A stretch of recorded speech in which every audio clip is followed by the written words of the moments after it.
The 2018 Women's Leadership Summit, day number 2, numero dos, is in full effect. And when I say we got higher than last night, and I didn't know it was possible. Even Helen said, I didn't know we can get much higher. And that is exactly what we did. I'm here with one of our first panelists of day number 2, the one and only Cint, as she likes to go by, Cint Marshall, Dallas Maverick CEO. And listen, hug a sister up.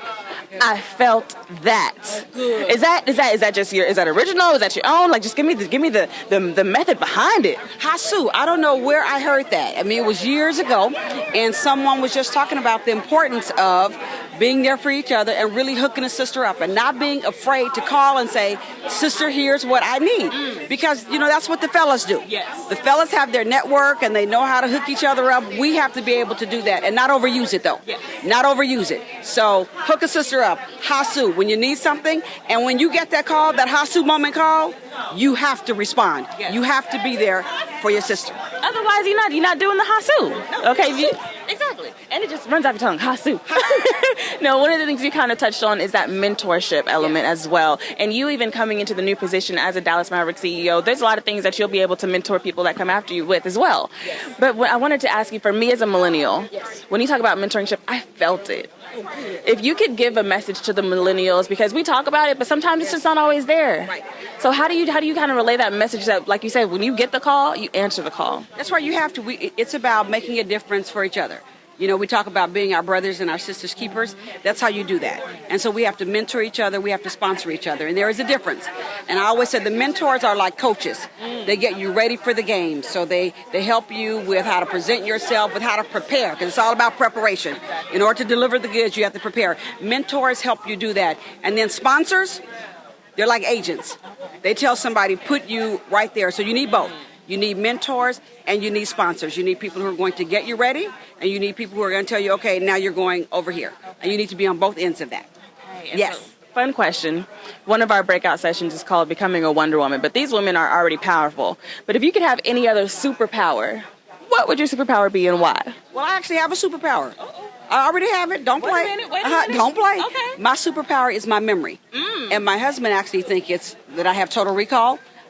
But I don't think I do, but maybe I do. But I have a great memory, and it always just wigs people out, because I'll remember what you had on like 10 years ago when we talked, what kind of socks you had on. I mean, I remember a lot of things. So that's my superpower. So my kids have learned it too, so don't lie to me, because I'll remember everything. And I rely a lot on my memory. A lot on my memory. When I had cancer and I got chemo brain from the chemotherapy, I thought I was going to die, because one day I can remember my daughter's name. And I mean, fortunately, I don't have chemo brain anymore, and I haven't had cancer in 7 years, so it's gone. Praise God. But that is truly my superpower. When I had that happen to me, I thought I was going to die. I thought not having my memory was going to kill me more than the cancer, because that's my superpower. Okay. Yeah. Great memory. We got to cling tight. Oh, great memory. Cling tight to it. That's my superpower. And I want you guys to remember the powerful words like Hasu that Cint has been telling you guys. So that is my challenge to you. Remember it, but not only remember it, become the action behind it as well. Right here for the 2018 Women's Leadership Summit, here with Cint Marshall, Dallas Maverick CEO. It's Valencia King. Hasu. Hasu. Angela Ross, External and Legislative Affairs, AT&T.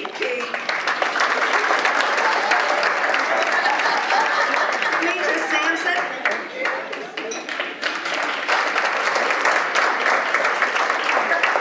Dr. Monica G. Williams Davis. Vice President for Advancement,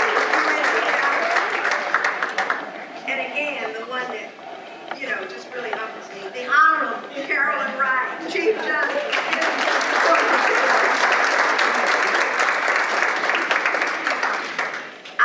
And my Chief of Staff and Committee Coordinator, Tamara Sadler. She's outside.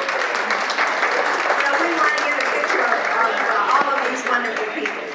Thank you. And I also want to thank the rest of my staff. They worked extremely hard. Here is Stephanie Clark, Elaine Taylor, running around here someplace to Sean Thomas, and down in Austin sending me text messages that we were on NBC last night, David Fagan. So, thank you all very much. Give you a nice round of applause. Last night I did playlist together. Never stand up.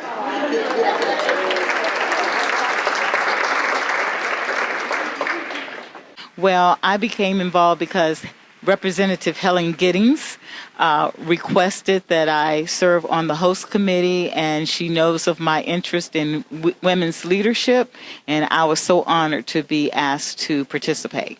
We've had so many dynamic speakers thus far, and it's only like noon. But the one that I remember most was from Cynthia Marshall this morning that talked about dream, pray, and act. And so all of the women were very inspiring, but I try to have a takeaway from someone, and that stuck with me because you do need to have your dream, you do need to pray, and you need to take action because the Lord will work with you if you take the action. We do have a website, DallasWomen'sLeadership.org, and so there's contact information there, and so that would be one of the ways to do it, or contact Representative Giddings' office. One of the ways that we want people to get involved is to really get involved with their communities, and because it takes all of us to ensure that we're doing the right things for our communities. So I would charge someone to find out what are some of the public service areas that you might be able to get in that is in your community to serve on a board or just a committee to improve your community and to sustain your community in the way that you want to see your community being sustained. I just want to say that I am so glad to be associated with this particular Women's Leadership Summit. It's just phenomenal, and I'm so pleased to see that people are being able to learn and to share. Day number 2 of the 2018 Women's Leadership Summit, and we are keeping it rocking, keeping it going. I'm here with another fantastic mother-daughter team, so you know I'm excited about that. Now you know I got to start with Mom, right? All right. Okay. Hey, Mom. Hi. How are you enjoying day number 2 so far? Oh my goodness, this is unbelievable. I mean, I had no idea of the power of the women just in the room. And so I think the messages that they're giving, my thought is that we need this messaging sent to our children and our children's children so that they can, see what's gone before them and be inspired and know that they can achieve with perseverance, hard work and putting God first. Amen. Amen. So us as millennials, Yeah. I felt like we got a little nudge, a little kick in the booty, saying keep it going, keep it going. So how are you feeling about it? So amazing. Definitely very inspired. Lots of encouragement to do the right things and to keep going in some direction. Always keep learning. Some of the ladies said, I'm learning today, like my mother just said. So this idea that we've got to keep going and not stop is very inspiring. Today we're all here because we want to enhance our personal growth and our professional development by sharing our experiences, both the challenges and the triumphs. We intend to depart the summit with additional insight on moving ourselves and our communities forward. The tools acquired will become part of our survival kits, and we may use them in whatever spaces we occupy. 2018 Women's Leadership Conference. We continue to go higher, higher, and higher. I'm here with another mother-daughter, amazing group of ladies, and I am so excited if you can't already tell. And I got to start over here with Mom, Mrs. Eve Williams. I know I heard off the camera, second generation of your company. Just give us a little bit of backstory on you guys' relation. Okay, well, I am the president of Dakita Engineering, and I am the second generation. My father started the company in 1979, so we're 38 years. We're the oldest African-American engineering company in Dallas, and just about everything mega you've seen, we've had a part in it, including DART, Dallas ISD, Fort Worth ISD, streets, even the Frank Crawley building back in 1986. Okay, so I got to come over here. That's a resume in itself. And you ladies are also carrying on the torch. So Whitney, I'll start with you. Just what is that like to just be able to carry on the torch? It's really amazing to have a mom to already have, established a company that I can grow into. So right now I just want to soak everything up that, she teaches me and coaches me and apply it to our company. And Mercedes, for any other ladies out there that are looking into getting into engineering because we want more ladies to get in there, what would you tell them? I would say just kind of focus on your niche. There's a lot of different things that goes into engineering. It's not just all building things or looking at the architecture of it, but there's also marketing, accounting. So just kind of finding your Social niche. media. Yes. So just finding your niche to really succeed in. Well, I just want to applaud you ladies and thank you for carrying the torch, and ladies, thank you for carrying it as well. Right here for the 2018 Women's Leadership Summit, signing out.